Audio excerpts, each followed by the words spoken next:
and I am going to introduce Ken Lacovara right now, our dinosaur man straight from New Jersey, through 7 other cities, I think. But Ken is going to begin the story of the epic story of climate and biodiversity through the ages, up through the last ice age. So Ken?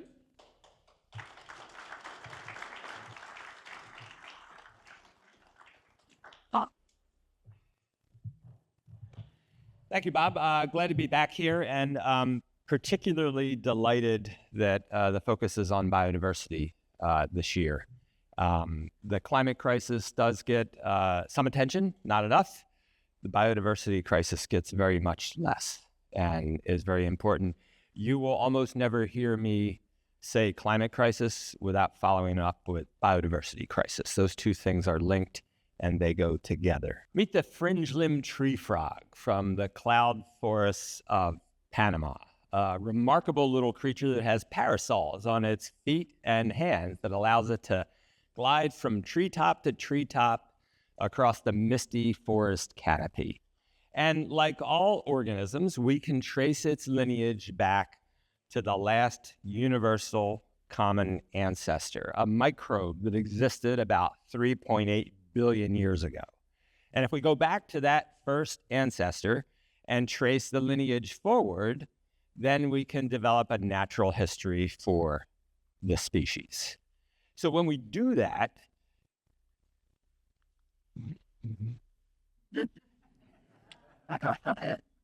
there we go. We are halfway through the story before we have multicellular life on Earth. That doesn't happen until about 2 billion years ago. So for all that time, half the history of the Earth, of life on Earth, we have nothing more than single-cell microbes. Now we have multicellular life, and the story is almost over. We're 8/9 through the story before we get complex life on Earth, true complex multicellular creatures. This happens in the Cambrian period, and in the Cambrian, about 500 million years ago, life is on a tear. And this is when we see all the major groups of animals first appearing. But the continents, they're moving. And the continents at this time are all shifting to the south. Now, life on Earth is confined to the oceans during the Cambrian period, mostly in the shallow seas that you see in the light blue there. So those areas as well are moving to the south. And as the snow and ice begins to accumulate, as the water piles up on land, sea level lowers and it drops off those shallow sea areas. And we have the first extinction since we have complex life on Earth. In a climate crisis, we lose about 85% of species. We call that the very first extinction. Life bounces back as it does. And by about 350 million years ago, we have the first tetrapods, our ancestors. So vertebrate creatures with 4 limbs. This is also about the time when we have the last common ancestor between us and frogs. We begin to go down our own separate evolutionary pathways at this point. During the Devonian period, we have a climate crisis and an ocean crisis. It's a bad combination of atmospheric chemistry and ocean chemistry with CO2 levels fluctuating both up and down. We have another mass extinction where we lose 75% of life on the planet. After that, the continents, they're growing, and they all collide into each other, forming what you have probably heard of the supercontinent of Pangaea. Well, life is very hard when all the land masses are together because all the terrestrial organisms, they all have to compete with each other. And continental climates are extreme.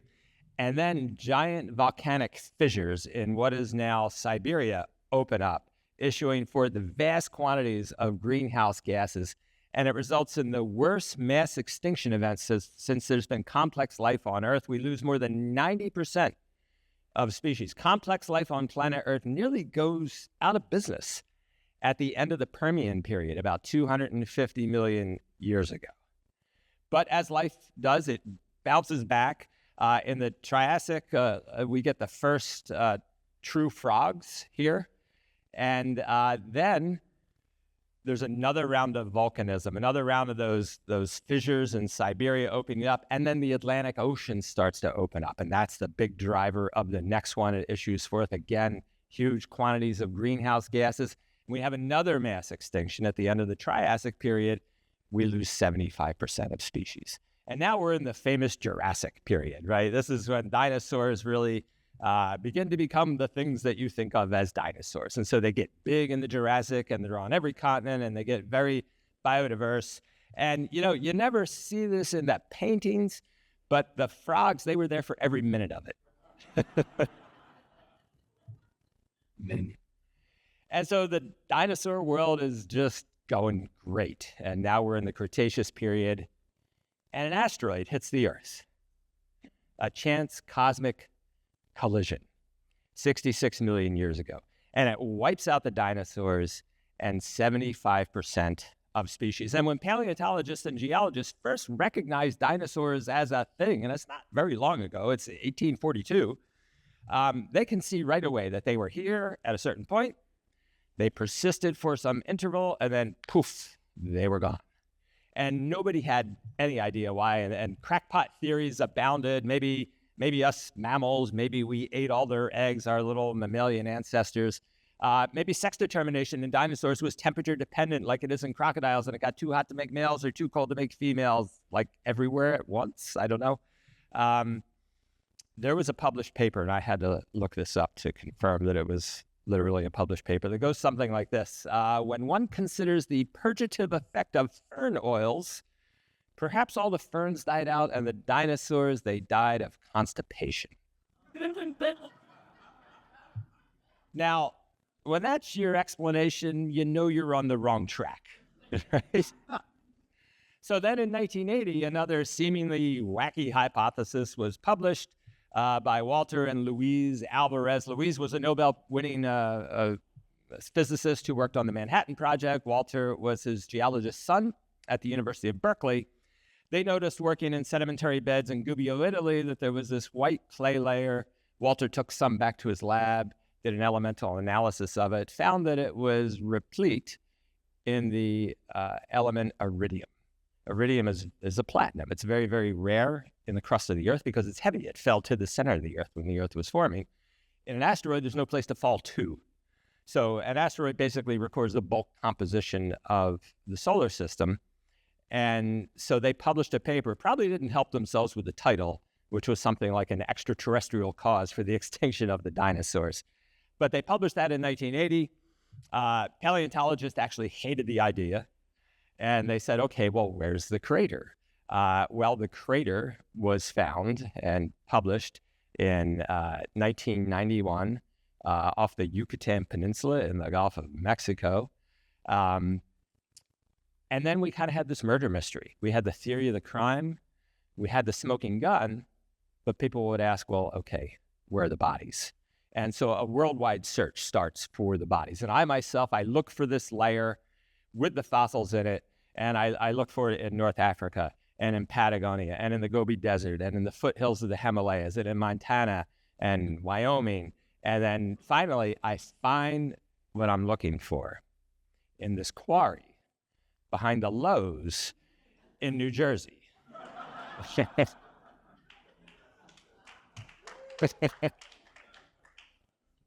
A place that I had literally driven by on the way to the airport to go to all these other places.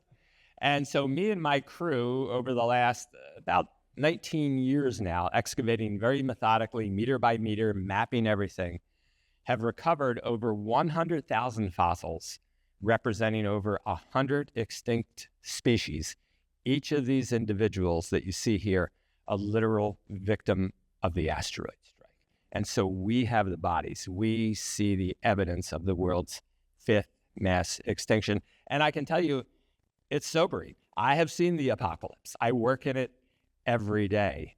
And it tells me a lot about what's happening today. And so now this kind of wraps up the story of what happened to the dinosaurs when the dinosaurs and 75% of species go extinct. And who bounces back right after that? the frogs in this amazing burst of evolution, producing most of the species that we have today. So now we're near the end of our story, right? And so humans evolved our species, Homo sapiens, about 300,000 years ago. Civilization, about 10,000 years ago. The petroleum age, about 200 years ago. 300,000 years, 10,000 years, 200 years. Geologically, that's all now, right? That's this moment in time. And so all of this stuff that has changed the world so much has happened essentially in a geological instant. And if you learn to read the language of the rocks, they will start to talk back to you. And wherever you go in the world, they always say the same thing. They always say, it didn't have to be this way. Meaning it didn't have to be this particular way, because at any moment in Earth history, there are an infinite number of futures ahead of us. Of course, we only get one, but the possibilities are endless. And so for this particular moment in time to have occurred, a trillion things had to line up to make this happen. The future that happens to include us, right? So this really went our way. History went our way. We're here. We exist. But it's all so contingent. That's what the fossil record tells us. That's what the geological record tells us. Go back to the Cambrian period when complex life is just getting started and look around. This is a time when we have the first macro predators. We have a thing, not this thing, but we have another thing called Anomalocaris. It's a meter across and it's got hard parts and scary claws and it looks like a monster. At the same time, you have this. This is called Pikaia. It's a little wormy-like creature. It's about 1.5 centimeters long. Now, if you went back to the Cambrian period and I said, pick a winner, you'd never pick little Pikaia. Never, ever. You probably wouldn't even notice it. But Pikaia has some very interesting features. It has bilateral symmetry. It has its sensory organs concentrated anteriorly. It has V-shaped muscles. It has a one-way digestive system, which I happen to think is the best kind of digestive system. Does that sound like anybody you know? That sounds like everybody you know, right? And if little Pikaia doesn't make it out of the Cambrian, there will never be cats or wombats or hoary bats or blue whales or you if Pikaia fails in the Cambrian period. Go out to the origins of the universe 4.5 billion years ago and hit that space rock with a piece of popcorn, and then 66 million years ago, it doesn't hit the Earth. And the dinosaurs, which dominated Earth's terrestrial ecosystems for 165 million years, well, why not another 66 million more? And we'd still be little shrew-like creatures living in the hidden and forgotten recesses of the dinosaur world, hoping never to be noticed if it weren't for a cosmic chance collision. Go to the south shore of Pakistan 38 million years ago and kill off this weird wolf-like creature, and today there are no whales. Shift the winds one way or another across North Africa 6 million years ago, and humans evolve or do not evolve as forests turn to grasslands or not. The contingencies are endless and mind-boggling, an infinite kaleidoscope of things and events interacting with one another in ways that we may never fully understand. Everything matters. And the more I contemplate the improbability of my existence and of your existence, the more gratitude I feel for being alive and for being a member of this species and for living in this wondrous age of technology and understanding. It didn't have to happen. The dinosaurs, they didn't want to die. This is a quarry of mine in Patagonia. That's a dinosaur that I discovered, which I named Dreadnoughtus. Dreadnoughtus was an amazing creature. It was 9 times the mass of a T-Rex, had nothing to fear. That's what the name means. Dreadnoughtus didn't want to die, but Dreadnoughtus got to be also. Dreadnoughtus won the lottery just like we did. It got to be. And so now, what are we doing with our great good fortune? Well, we're using the atmosphere as a garbage can. In the last 800,000 years, atmospheric CO2 has never reached 300 parts per million. Not when we split from our Neanderthal kin some 600,000 years ago, not when our species first evolved 300,000 years ago, not when Neanderthals went extinct about 50,000 years ago, not when this country was founded. And now this is what's happening. That's not a mistake in my chart. That's the brick wall that we are all facing today.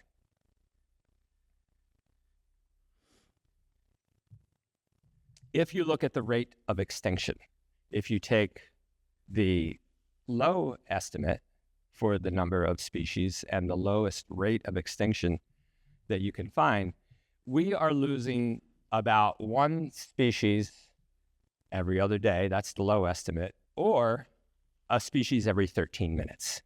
That's probably the range.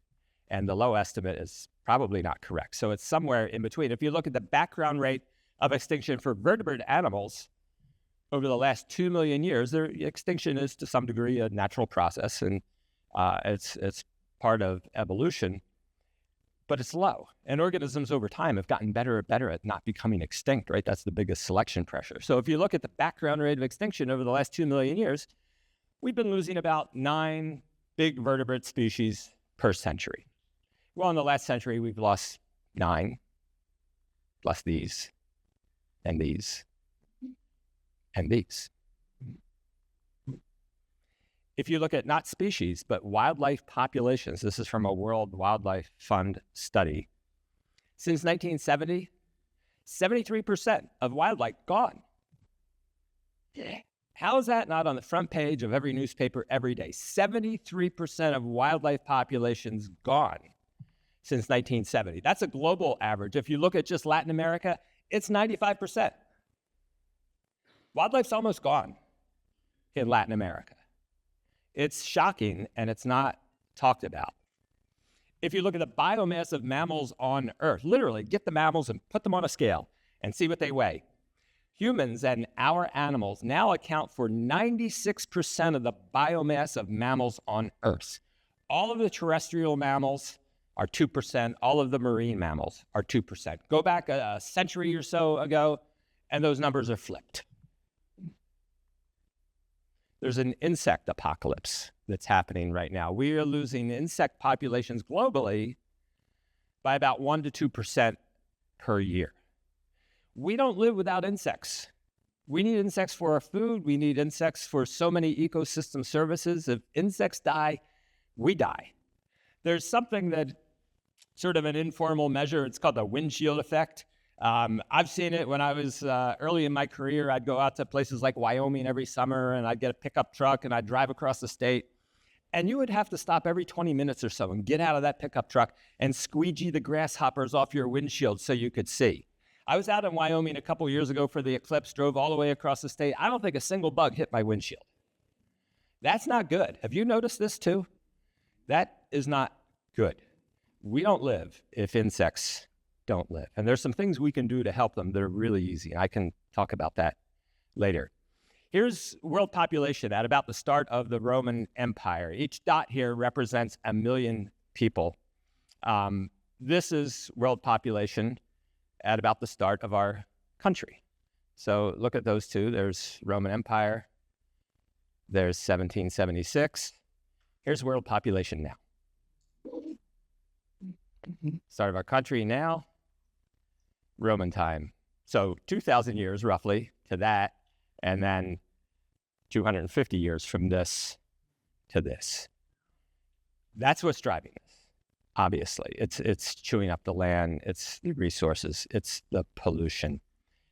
We are now causing a 6th mass extinction. And we know now from the lens of geology and paleontology that the previous 5 mass extinctions were all climate crises. Climate crises are killers. We've seen this movie before. When you're scaring the geologist, it's not good, right? We have seen how this plays out. And the fringe-limbed tree frog, this particular individual is named Tuffy.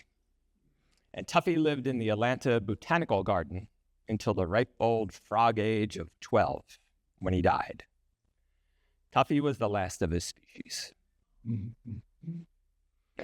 A lineage that we can trace back to the last universal common ancestor 3.8 billion years ago. A lineage that survived all 5 mass extinctions. A lineage that survived the Great Dying when 90-some% of species went extinct. A lineage that survived the extinction that wiped out the dinosaurs. A lineage that survived everything the Earth could throw at it for a geological eon, but it could not survive us. Nor could these recently extinct species. nor these. These are the last photos of these species, nor the Mariana fruit bat that went extinct just a couple of years ago. We are now the asteroid.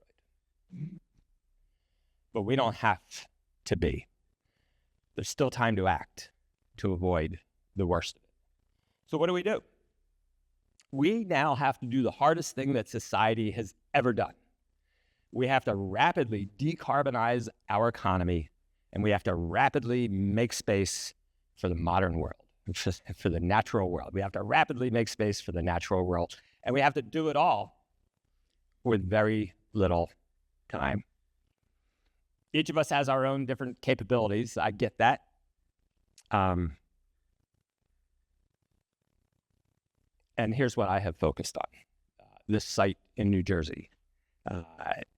If you're a person with a network of people to get things done, or with time, or with money, you can each find your own hardest thing to do.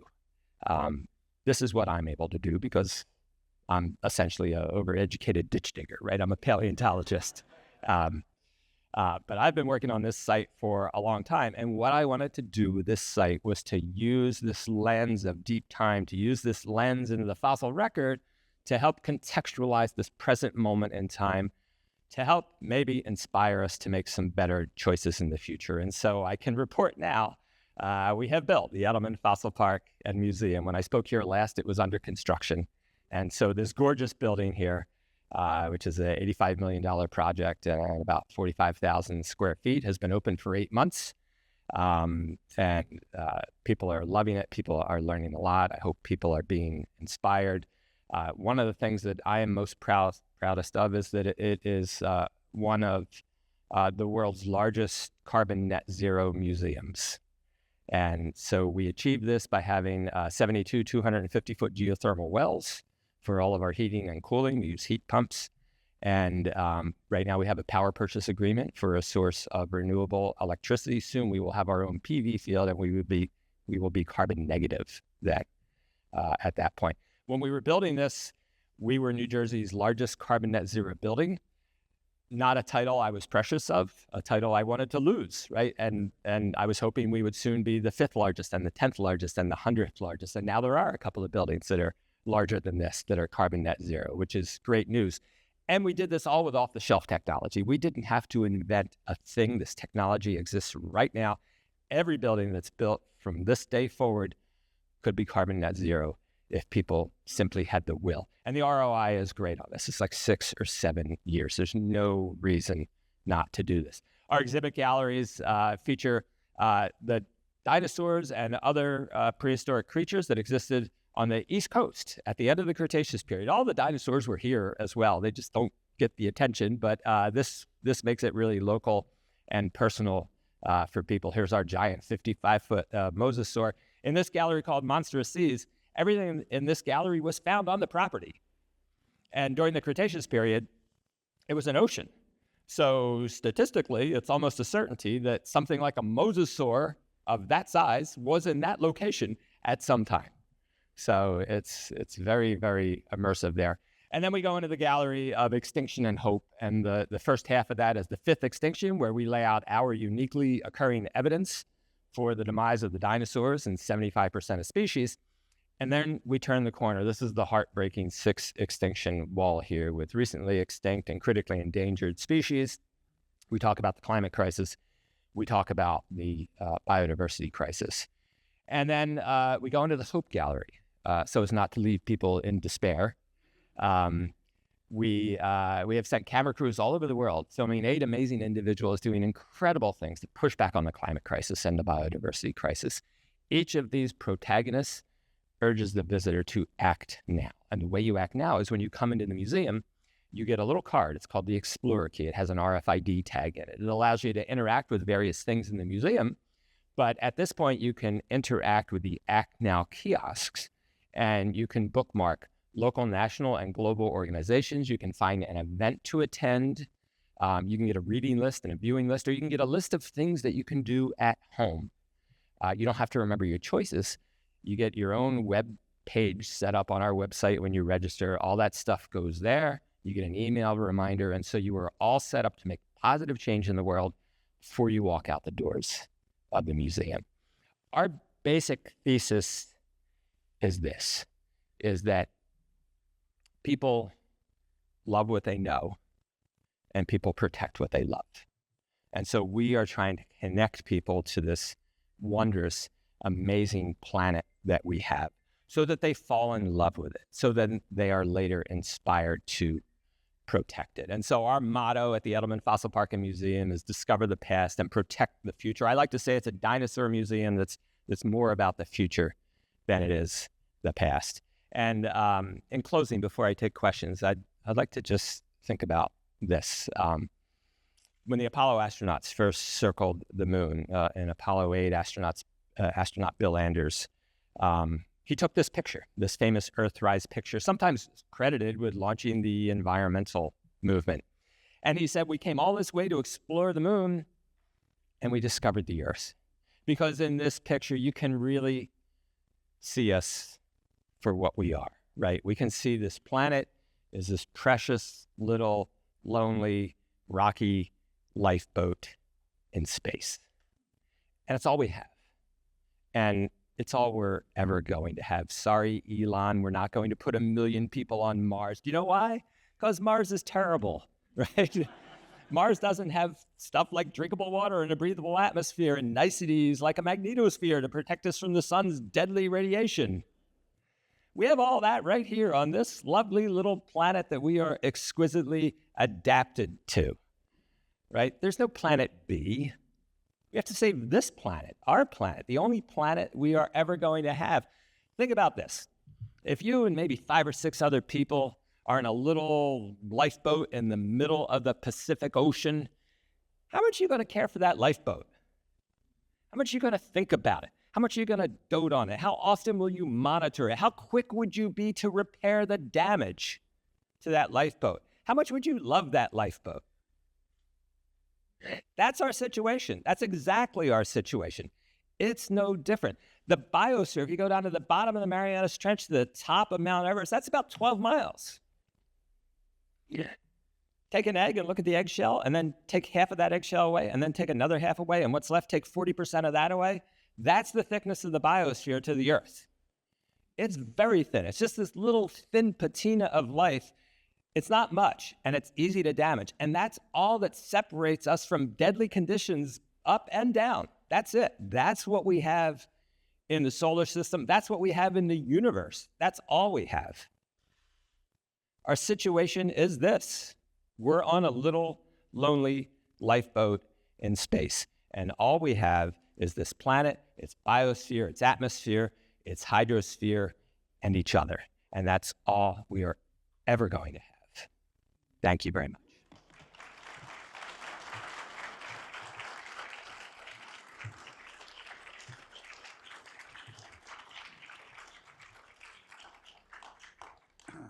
That was great.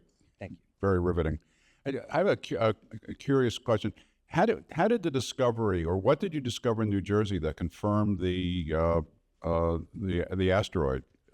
Yeah, so we have there, first we can see that it is a simultaneous death event because of the exquisite preservation of the fossils. We can see that they didn't wash in from elsewhere, that they didn't sit on the seafloor for a long time because of the tiny little features that are preserved, and because of the propensity of articulated specimens there, right? They're still in life position. And when we discovered that, I thought, well, that's interesting. I mean, maybe that's close to the end of the Cretaceous, but what's close in geology? Then we found the fallout. We found the iridium spike. We found the glass spherules. We found the shock quartz. This is material that literally was blasted out of the crater off the Yucatan 1,500 miles away, went into space, settled down all over the Earth, including in New Jersey. So we have the bodies, we have the fallout. We have literally a moment in time that's within an hour after the impact that's recorded there. Yeah. Thank you for making that an entertaining, connectable, what I call dumbing it down. It was really well done. Thank you. And I really do appreciate that. I have a dear friend from Ely, Minnesota named Will Steger. He's a world famous Arctic and Antarctic explorer, one of the first to traverse both continents by dog sled only. He told me a story. I've known him for a long time. In the 70s, his first trip to the Arctic, ice shelves, endlessly. He went back about 3 years ago. He said ice has melted about the size of New Jersey. That's missing now. What's your take on the ramifications of all that, change from ice to moisture? How do you see that affecting us currently? And where do we go from there? Thank you. Well, if I lived in Florida, I'd be reading the news about Antarctica every single day, because it most affects places like Florida, right? Bob, what's the percentage of Florida that's under about 5 feet above sea level? It's like half, right? 10 feet or less for half. So if the Ross ice shelf goes away and allows the continental glaciers to slide into the ocean, or if Greenland gives up a whole lot of its ice, half of Florida goes underwater. So it's a scary situation. This has happened in the past. That's the thing that we see from geology, is that, if you only focus on the present, things seem pretty much like yesterday, right? Like you come out of the house today and the grass is green and there's, Pop-Tarts in the supermarket and like everything seems normal.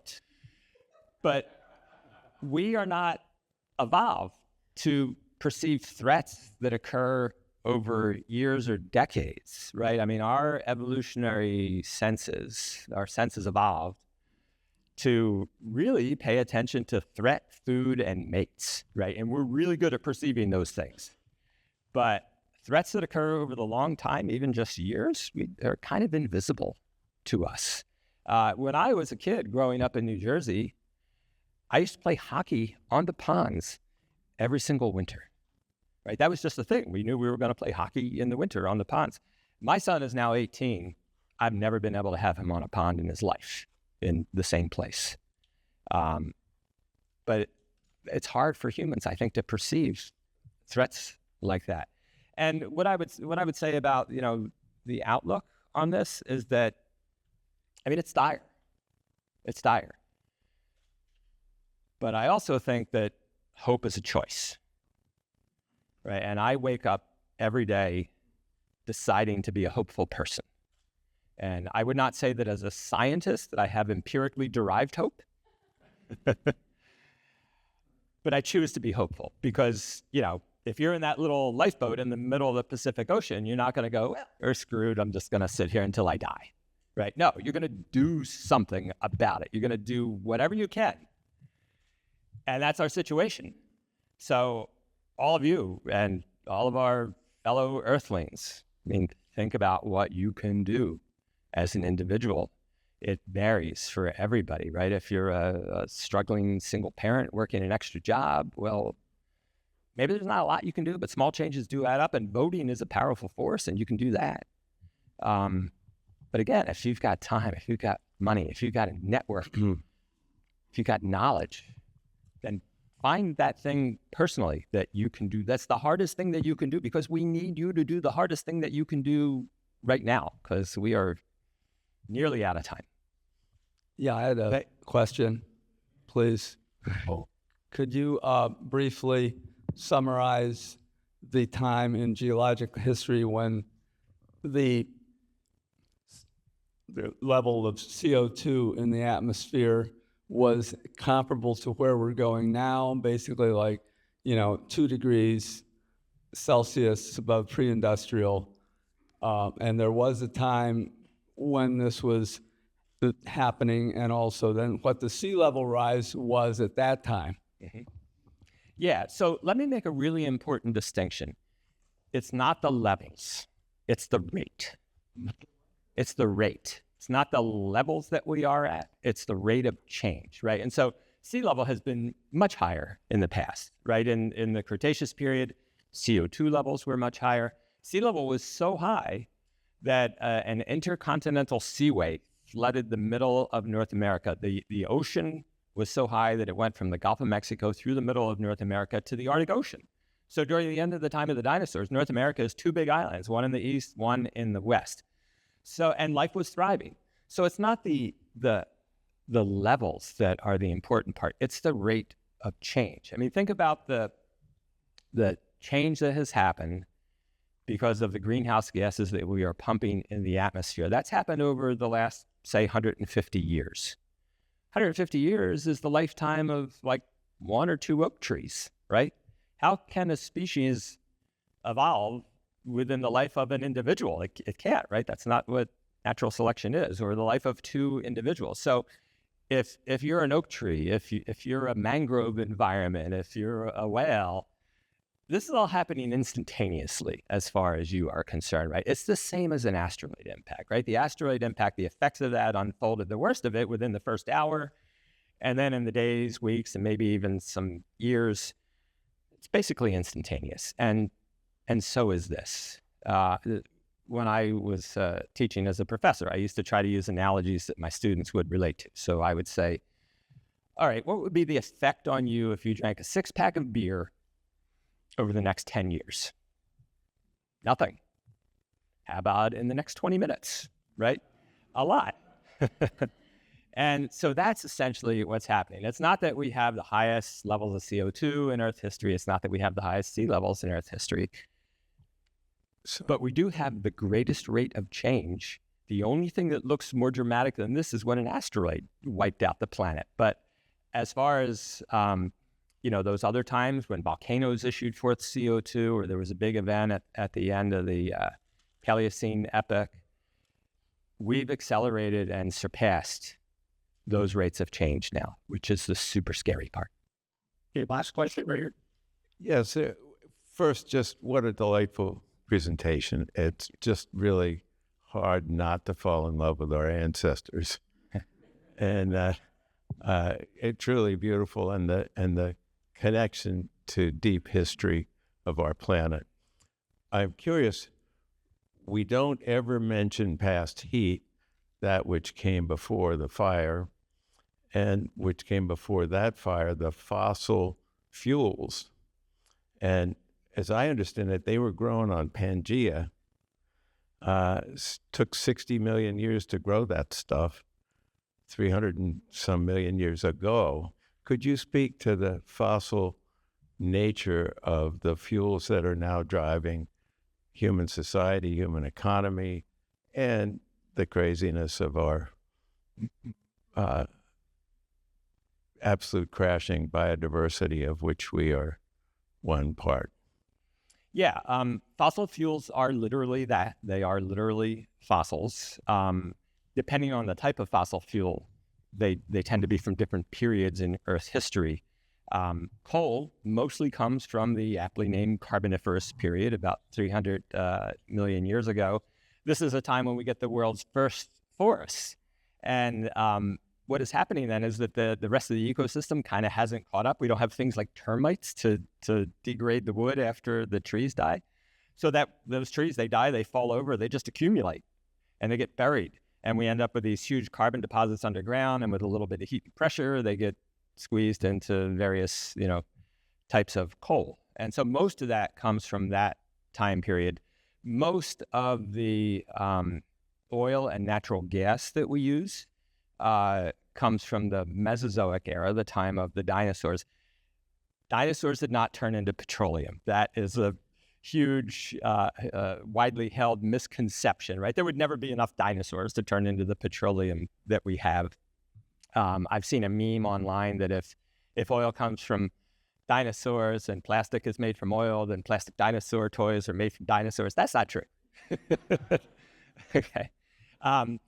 Petroleum doesn't come from the largest creatures. It comes from the smallest. It's from plankton, right? So it's areas where plankton settled to the seafloor, accumulated in vast sections, and was heated and squeezed in just the right way to work the geochemistry to turn it into either petroleum or natural gas or both in many cases. But think about what's happening when we burn fossil fuels. First of all, it's super primitive. Like, we're a pretty advanced technological society, and the way we heat our homes is we dig stuff out of the ground and light it on fire. We can do better than that, right? But where do these fossil fuels come from, right? They're either fossil microplankton or they are fossil plants. Those were in their day powered by the sun, right? Those plants, they were solar powered. And so in a way, we're taking the energy from a past sun, right? We're storing it underground and then we're digging it up and we're burning it and releasing that. And we already have a sun, right? So we're kind of taking the energy from the past and applying it to today's world. And the result is that we're overheating the planet, and it's pretty obvious. CO2 is not an inert compound, right? I mean, it's just physics. It has to have a reaction in the atmosphere, and it's like putting a blanket on the planet, and we're overheating as a result of it. There's no way that it cannot do that, right? It's not controversial. It's just basic physics, right? You pump CO2 in the atmosphere, and we're going to overheat the planet, and that's what's happening today. So it's kind of like taking the energy from a past era and adding it to our current era. And there are better ways to do it, for sure. Thank you very much, everybody. I appreciate it.